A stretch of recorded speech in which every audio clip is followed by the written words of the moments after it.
Hello and welcome to another edition of Entrepreneur TV.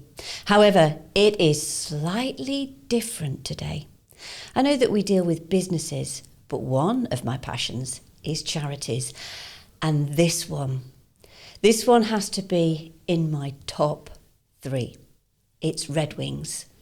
Redwings are the UK's largest horse welfare charity, and they do the most amazing job.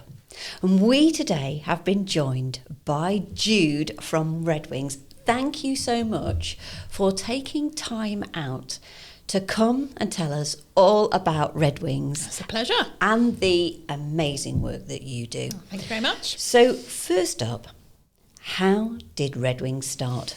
So Redwings was founded just over 40 years ago in 1984 with the rescue of a single pony called Sheba. And with that started our 40 years of doing our best to save horses across the UK and to save them from neglect and promote positive welfare. What do you think the main mission is of Redwings? So the mission of Redwings, we want to help horses across the UK. Our mission statement is to provide and promote good welfare for horses, ponies, donkeys and mules. So we're open to all equines and we operate nationwide and we want to help horses in need and help them in the sanctuary and rehome them where possible as well. I think it's lovely because you also include another one of my favourite animals, the donkey. Donkeys are everybody's favourite animal. I think they are especially wonderful. We love horses too, but donkeys are pretty special. So that's some of the animals that you look after, but there is no doubt about it that some of the cases that you have had to deal with as a charity is horrendous. Yeah. I'm going to say 2 words, Spindle Farm. Mm-hmm. Yes, so the case at Spindle Farm in Amersham actually was kind of a turning point for Redwings. It was at the time the largest rescue we'd ever been to, and it involved over 100 animals. There were horses and donkeys involved there. And sadly, there were, when we turned up, there were bodies of, sadly, horses that had passed away before help could reach them. They were some of the worst cases of neglect we had seen. Horses that were very underweight, horses that were very sick. And like I say, at that time, the scale was, quite incomprehensible almost at the time. And several of the horses from there came to live at Redwings, and like I say, several of them have been rehomed. Others are stars of our adoption scheme, so people can sponsor them. And those ones are cherished by hundreds, if not thousands of people who all kind of have their little share of that pony that they sponsor. Like I say, at the time it was the largest. Since then we have been involved in larger rescues, cases with hundreds of animals that need our help. And obviously that scale is almost incomprehensible at times, I noticed as well that you don't just work out of one base. You've got many different locations throughout the UK, haven't you? So, Redwings is a nationwide charity. We have 5 visitor centres, and we've got 2 in Norfolk, 1 in Essex, 1 in Warwickshire, and 1 up in Forfar in Scotland. But we do have 11 sites in total, which are specialist sanctuary sites as well. Yeah.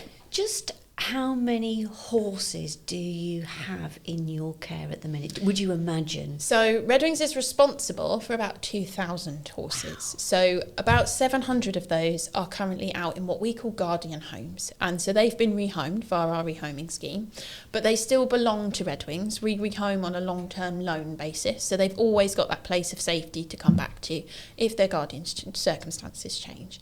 The rest of that number are housed in our sanctuaries across the UK. So, when I say we've got 11 sites, it's because we've got an awful lot of horses to house. And yes, they will be, they're kept across the country in those areas. And like I say, we work nationwide as well to help horses that need us.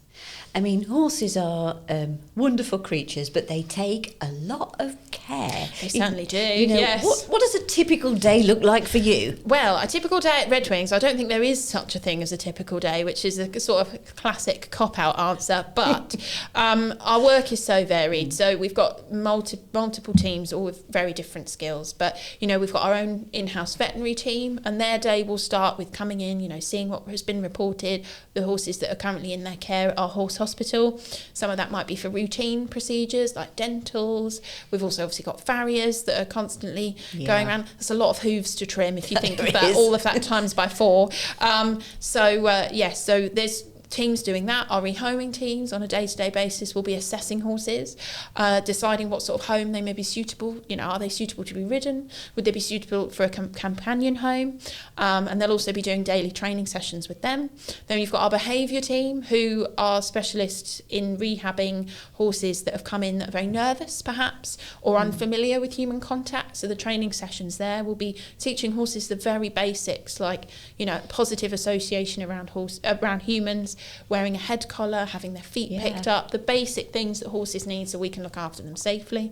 And then you've got our teams that do, the day-to-day horses need, round the clock care, feeding, land management, dealing with the poo, all of that is all the less glamorous stuff. All of that is part and parcel of owning a horse. So our teams do an incredible job, and it is. There isn't such a thing as a typical day, but obviously, 365 days a year, all of the horses in our care rely on us for everything, and our teams will be there to do whatever they need. How do you come across the horses that end up being with you? So we do have our own welfare support line. So that's the line that people can call if they've got concerns about a horse that they, may have seen or they know. Alternatively, we may get a call from another animal welfare organisation. We quite often work with other partners, especially on larger cases. I mentioned we've been involved in cases involving hundreds of animals. No one charity could deal with that alone. So we will, if we get a call from another organisation, we will step in.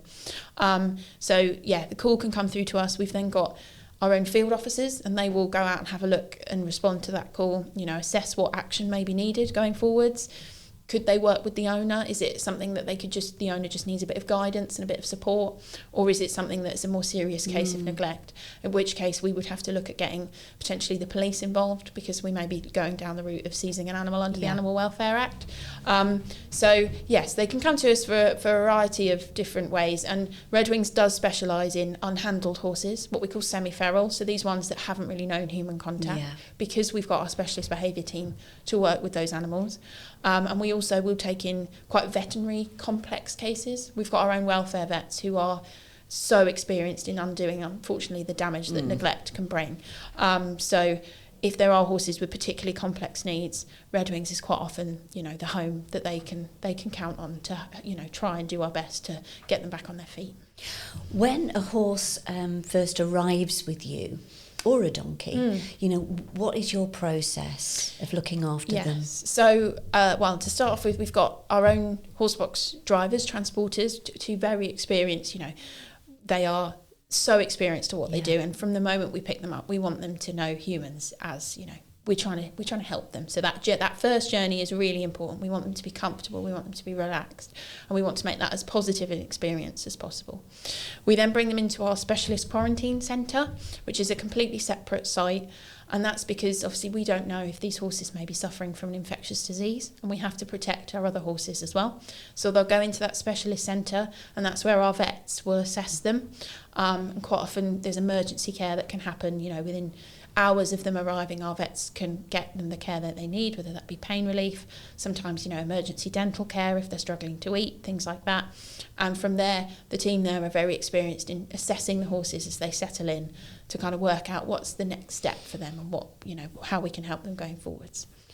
How do you and the team cope mentally with what you see? Because I've seen photographs and it gets me in floods of tears, especially with an animal that is my favourite. Yeah.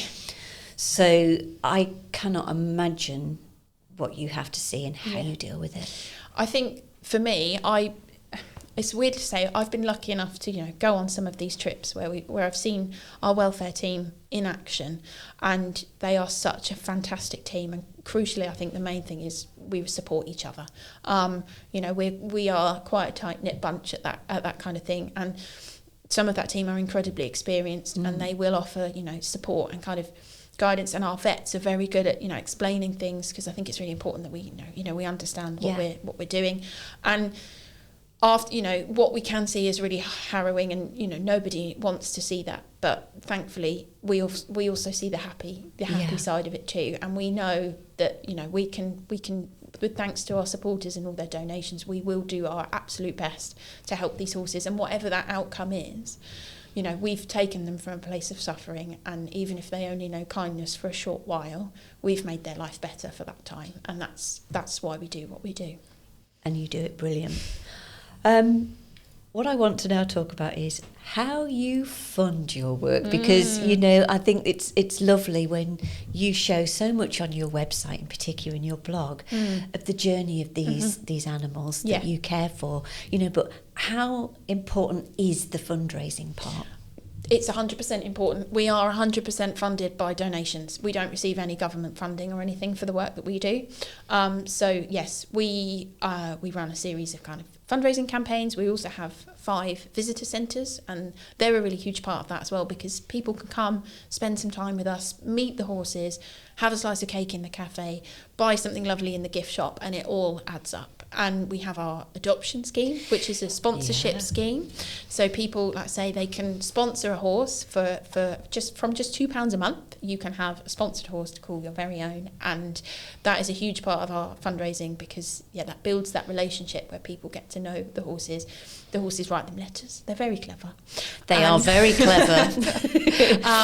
And they have a birthday party. We invite people along to celebrate their birthday, and that's a fantastic way of raising funds, but also showcasing the work that we do, because those horses have all got different stories of how they came to need our help, and that's how we can show what we do.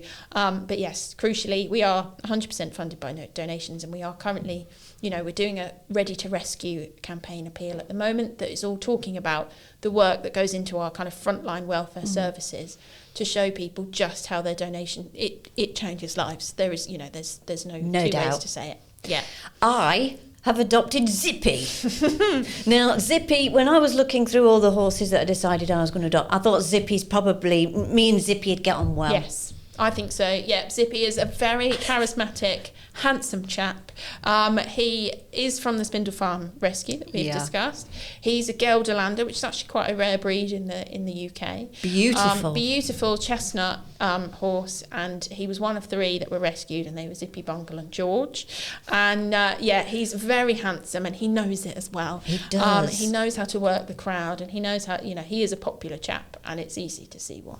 Well, Zippy is, he's got a place in my heart. And when I go down to Essex, I want to meet Zippy. We need a meeting. It's also impossible to take a bad photo of Zippy. He knows his angles, and he works them. Yeah. And the funniest thing is you also talked about the gift shop, but you can do that online. And it's funny, because my Auntie Rachel, who will be watching this, who is another avid animal supporter, especially of Redwings, we have this thing where every Christmas is like, which Christmas cards have you got from there? Absolutely. Like you say, we have our online shop, and you know, our Christmas cards, calendars, diaries, they're a massive seller, and we know people come back for year on year because they like to know that those, you know, small purchases are making a difference, and it absolutely all adds up, and it's how we do what we do.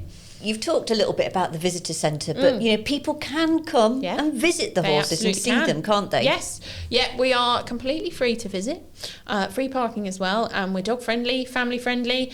Our sites are open Friday, Saturday, Sunday, Monday, 10 till 4, and you can find out more on our website. And like I say, there's 2 in Norfolk, 1 near Aylsham, 1 near Great Yarmouth, and then there's Redwings Ada Cole down in Essex, not far from Harlow, Redwings Ox Hill, which is in Warwickshire, and then Redwings Mountains, which is Forfar in Scotland. And it is the best way to get to know us. And we joke and say you get nose to nose with our residents, and quite literally you do, because they do love a boop. They love to come up and investigate what you're up to. Yeah. You know, Jude, there's not many people I want to get nose to, but I will give horsey kisses and donkey kisses all the time. Yeah. You know, that they're just given. They can do anything they want, as far as I'm concerned. Yeah. You know, how do you also involve yourself in the local community? Because I hear that you work a lot, obviously, with the vets, but there's others as well, isn't there? Yes. So we want to be involved in our horse owning communities, and we also, especially in Norfolk, we have a partnership with Norfolk Fire and Rescue, and we offer training for their firefighters in large animal rescue, and also horse behaviour, because obviously they may be called out to an instance where a horse has been trapped, and a lot of them, may never have been around horses before, so we can give them some training in dealing with horses, especially horses that may be frightened or stressed, which the horses that they're trying to help may well be. But we head up a campaign called Strangles Awareness Week, which is about an infectious disease, and we work very closely with vets and horse owners on that as well. We absolutely want to reach horses outside of our paddock fences as well, and improve lives of horses across the UK. Redwings have given them a home. Now all they want is a family. Redwings is one of the largest horse welfare charities in the UK, responsible for 2,000 rescued horses and donkeys. From as little as £2 a month, you can adopt your own horse or donkey. You'll receive a wonderful adoption pack, regular updates on their progress, and as our centres are free to visit, you're always welcome to come and spend time with your new friend. Adopt today at redwings.org.uk. I think that's what's lovely, because I often hear, Jessica would like a pony. And instantly I'm thinking, where are you going to, look after this horse? Have you got the time to look after a horse? Are you really committed to a horse? And do you know about equestrian care? Yeah. And I think one thing your website in particular does lovely is it really helps horse owners and help people make that decision, whether it's the right one. Yeah. I mean, horses are a huge commitment, financially. They are a huge commitment to look after space. Horses need an awful lot of space and time as well. They don't live in your house normally or in your gardens. The time even just involved travelling to them to wherever they live to give them the care that they need. But yes, our website, we try and have a hub of information on there for horse owners. And we particularly, like I say, are passionate on things like infectious disease, which is an area of our expertise, having had our own outbreak once upon a time. And we also do a lot on equine behaviour, understanding horses, how they communicate. And because that's such a developing field as well, and we also we've got our young reds and mini reds, so start them young. We have a specialist magazine that goes out to our young supporters from that age. You can teach empathy and understanding for animals at that age, and that's the most crucial thing to do. I think the thing is as well is like when people say I want a horse, I mean sometimes I've seen them from all angles. The little Shetlands, now they're feisty. Yes. Normally. I had a Welsh mountain pony, then I had an ex-racehorse, and also the Shire horses. So, there's a whole different spectrum, but they're all very, very, different and unique in their personalities, aren't they? Absolutely. And we also have our welfare support line, and that is, staffed, and people do ring in with all sorts of questions, where to turn for advice, and that can be on all sorts of things, including, advice around end of life and things like that, euthanasia. It's not something that horse owners particularly like to think about, perhaps, but such an important part of responsibility of being a horse owner, and knowing, when it's the best interest of their welfare. And that is something we really pride on, being that people can turn to for a bit of advice at that really, really sensitive and really, really difficult time as well. How important are your volunteers and trustees? Oh, very important. I mean, like any charity, our board of trustees is, they head up our sort of strategy and where we're going as a charity. And we also have a very dedicated bunch of volunteers. Most of our staff are employed staff, because of the nature of the work that we do. We need people that are there all the time, but we do have volunteer roles. We've got some fantastic volunteer photographers, and anyone that sees our website or our social media, the images that we have are so important in sharing our story and getting people to fall in love with our horses, and our photographers do a fantastic job. That's brilliant photos. And what a lovely thing to do as well for someone. We've got volunteers that help look after our sites. We're very open to hearing from people if they'd like to volunteer and help us in any way. Well, if I don't pop back into the studio Monday, they'll all know where I've gone. I've got a new job. Yeah, we come and film them. You wouldn't get me leaving, I'll tell you. It'd be terrible. what's your hopes for the future of Redwings? How do you see it progressing in the future? I think one area that Redwings is really expanding in is our campaigning work, and that is part of a conscious effort. We are a sanctuary and we want to look after the horses in our care, but we also want to have an impact for horses across the UK, those that are owned in homes, and part of that is through our education work, our outreach work. How can we get, I've touched on equine behaviour and the changing messaging around that, and we're learning so much about how horses learn, and there's so much we can do to help horse owners provide, the basic needs of horses, freedom, friends, things that in the wild horses would have that we can provide in their domestic, situations as well. And we've also got a brand new campaign about fireworks, and that's called Keep Horses in Mind. And we're not calling for them to be banned, we're calling for them to be used responsibly and for better, protection in place for horse owners, and, for them to be quieter, things like that. Horses are a prey animal and they can be incredibly distressing. We've had experience ourselves. Sadly, several years ago, we did lose 2 residents because of a firework display. They were injured because of that and very sadly had to be put to sleep. And it's campaigns like that, going forwards, we hope that we can have an impact on horses across the UK, as well as create a world where hopefully, in an ideal world, Redwings' rescue services wouldn't be needed because all horses would be being looked after. So that's, that would be the end goal. But in the meantime, we're campaigning to help horses everywhere. Do you think that's somewhere where the government ministers can make a real difference horses in general, animals in general? Absolutely. Because the thing is with fireworks, I know that my dog in particular, it cannot stand fireworks, and the amount of things I have to do. They don't just do fireworks on firework night now. It goes all the way through to October. Absolutely. It then goes all the way through into November. Yeah. And you think, when is this going to stop? So do you think, that government could actually take some initiative on this? Certainly, that is something that we are working towards. So we are a member of the Fireworks Working Group, which brings together animal and human charities as well. So charities that are working on things like burns and things like that. And we have been invited to meetings with members of Parliament to bring forward our kind of thoughts and our evidence as to how, we know that fireworks are impacting horses across the UK. We conducted a survey to get that data because one of the things that was sort of said was, we don't have enough information. So we said, right, we will go out and get, the research that you need to prove that this is an issue. So yes, it is something that we are, petitions have been handed in to the government, and we hope it's something that they will look to make changes. Because as you touched on, it isn't just one night of the year. At the moment, they can be bought and let off whenever.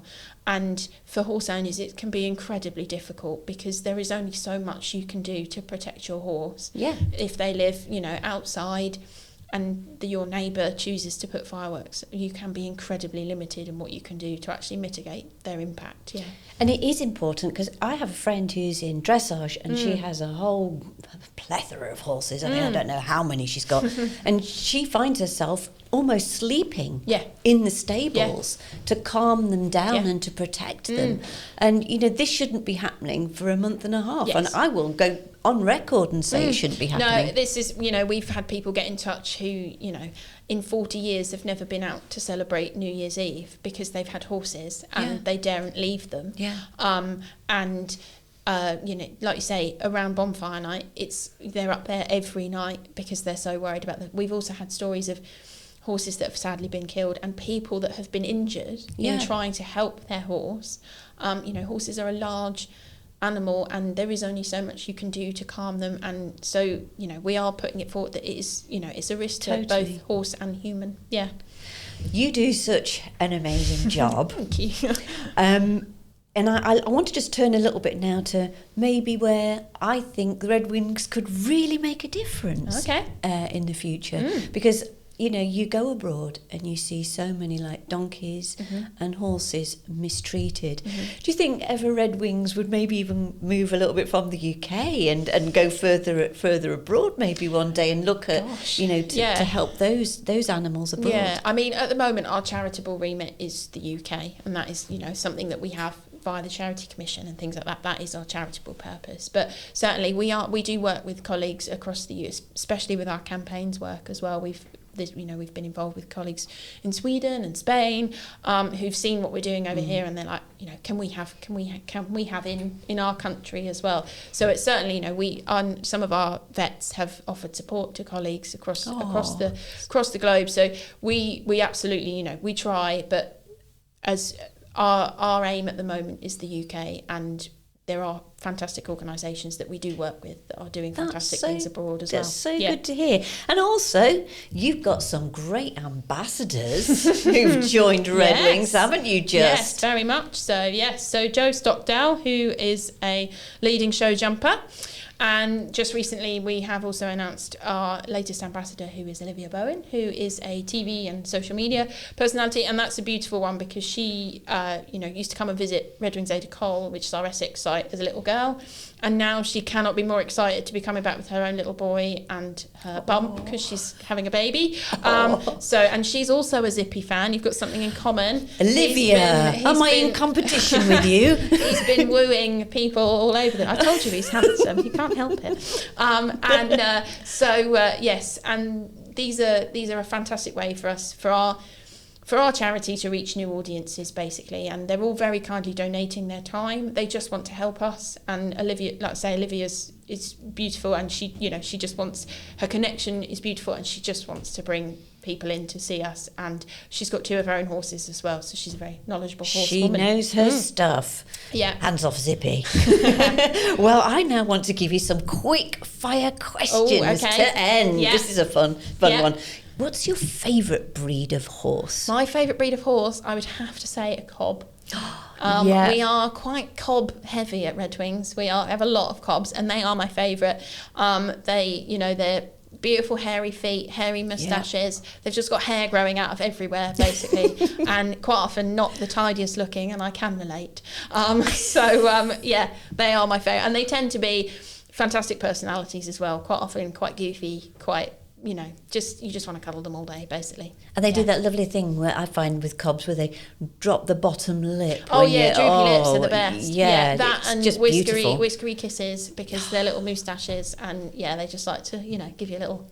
Apart from if they've just had a drink and it's wet, then they can keep it to themselves. Do you know, I still think they'd get away with it with me. Husband can't, but the horse can. What's the favourite horse treat of choice in the sanctuary? What do you think they love the most? I don't know about horse treat, but ginger biscuits are a big hit with the donkeys. So donkeys tend to like things that have quite strong flavours, and the things that donkeys will do for a ginger biscuit. Quite often, if they hear a packet rustling, you start getting honked at. They all start singing because they're like, yes, please, can I have some? I would say, and the ponies do like them too, but the donkeys would have them first. I would go ginger biscuit. Yeah. Wow. And who do you think is the sassiest horse in the sanctuary? Easy. We've got a little Shetland pony called Mariah, she was rescued. She was found straying on the A11, which is quite a major dual carriageway in Norfolk, with another little pony, and the police officer who found them was PC Mariah. So little Mariah, the Shetland, was named after her, and her little friend was called Carey. And unfortunately, I think in calling a Shetland pony after a famous, pop diva may have been slightly prophesying her personality to come, because Mariah is sassy. I think her sass per size ratio she's probably one of our smallest horses. She's a miniature Shetland, so she's really little, and her sass per size, absolutely, hands down, she would win. Yeah. I actually love the little Shetlands because they'll have like the big Clydesdales, and they're just like, we're not scared of you. She sort of struts about the place, and she's a fantastic character. She's got fabulous hair, and she's a little skewbald, so she's white and chestnut, and has a forelock that just sort of comes straight out the front of her head, and she's just sassy, and she knows it. Yeah. And who is the biggest diva? Biggest diva? Well, I would say Zippy's quite diva-ish in, like I say, he knows his angles. But, I mean, just recently, another one of our adoption stars, Maya, who's a beautiful Frisian, it was her birthday at the weekend, so she had her birthday party, and part of that is we make a birthday cake, a horse-friendly birthday cake. And what I was talking about, our volunteer photographers, and one of them has captured a cracking series of shots, which is where Maya clocks the cake And the Diva behaviour, she's like, right, that cake is mine. And she demolishes this cake. And there's a series of photos and there's sort of feed spraying everywhere. And she's like, I am the birthday queen and this is mine. And her friend Harley, who she was supposed to share with, is sort of stood there looking like, oh. She, as of this week, is biggest Diva territory. Diva of the week. Yes. Yeah. Well, Jude, I thank you so much for coming in. You know what, folks? I'm going to put all the details in the description below and on the screen of where you can go to adopt, support, help wherever you can. And don't just think that whatever you give is not enough, because it is. You know, it may just be that you've just bought a bale of hay or some straw or some feed, or helped with some veterinary equipment. You know, nothing is too little. I couldn't agree more. Yeah. And the adoption, as I say, you can do from £2 a month or whatever you can give. You can gift aid, you can do all those things. And I would implore you to just open your heart. We are supposed to be a nation of animal lovers. And you know, once you go on that site, I'm telling you, there's no way you're coming off and you're not adopting. So, you know, all the details are going to be on the screen and below. Go visit Redwings because they truly are a wonderful, wonderful organisation. That's very kind of you. Thank May you carry on for many decades. Oh, well, we certainly hope so, yes. Thank you, Jude. No, thank you very much.